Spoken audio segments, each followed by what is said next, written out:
आज बड़ी सौभाग्य के बाद कि आज कुशीनगर जिला के पावन बेटा धरती को अर्जुना स्टूडियो में हम गायल बनी जाए जेकर निर्माता वाले अनेक भोजपुरिया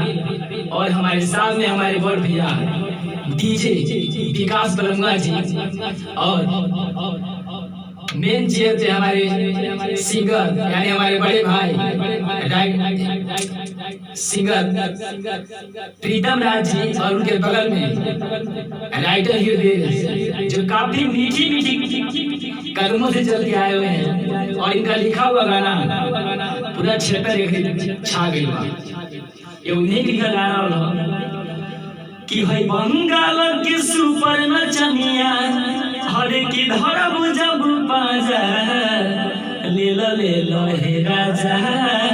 हर के मजा हर की अभिले नजर गड़बले बार मजा मेरे भरपूर चढ़ जो बनवा बाघर माइल आदि जगहिए बहुर हो पैसा के गड़ी राजा कम नहीं आई अमीरी हो संसाजा ले लो हे राजा ले लो ऑर्केस्ट्रा के मजा। और आई एगो विधन के भाव